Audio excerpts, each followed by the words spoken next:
இந்த வீடியோவில் நம்ம தேங்காய் பால் சாதம் எப்படி செய்யலான்னு பார்க்கலாம்.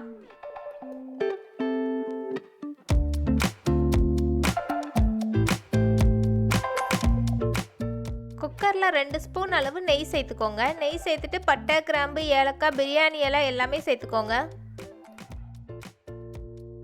கொஞ்சமாக பச்சை பட்டாணி சேர்த்துருக்கேன். நீங்கள் காஞ்ச பட்டாணி சேர்க்குறதா இருந்தால் தனியாக வேக வச்சு சேர்த்துக்கோங்க.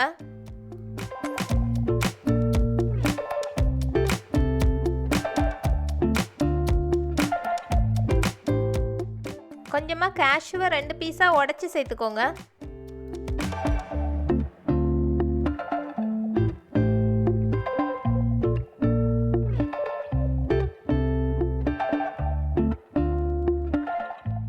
காரத்துக்கு ஏற்ற மாதிரி பச்சை மிளகாய் சேர்த்துக்கோங்க. கொஞ்சமாக வெங்காயம் சேர்த்துக்கோங்க. தேவையான அளவு உப்பு சேர்த்துக்கோங்க.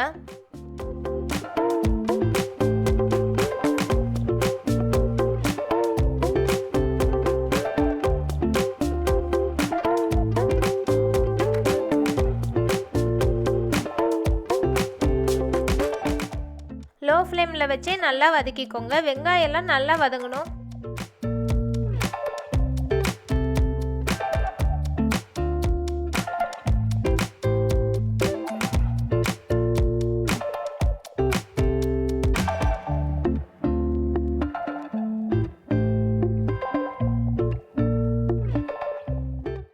ஒரு ஸ்பூன் அளவு இஞ்சி பூண்டு பேஸ்ட் சேர்த்துக்கோங்க.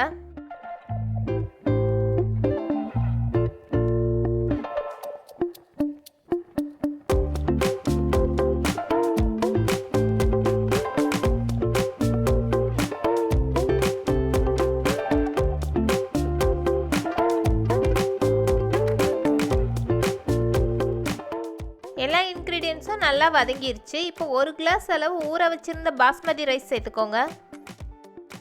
நான் பாஸ்மதி ரைஸை 1/2 மணி நேரம் ஊற வச்சு எடுத்திருக்கேன்.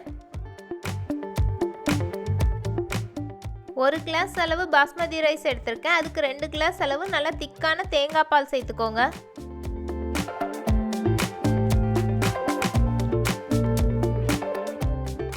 வாசத்துக்கு ஏற்ற மாதிரி கொஞ்சமாக கொத்தமல்லி இலையை நறுக்கி சேர்த்துக்கோங்க.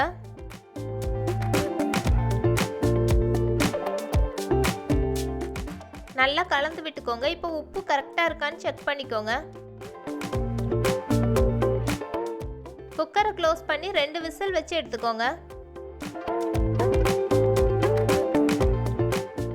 நல்ல டேஸ்டியான தேங்காய் பால் சாதம் நல்லா உதிரி போல் ரெடி ஆயிடுச்சு. இந்த வீடியோ உங்களுக்கு பிடிச்சிருந்ததுன்னா லைக், ஷேர், சப்ஸ்கிரைப் பண்ணுங்கள்.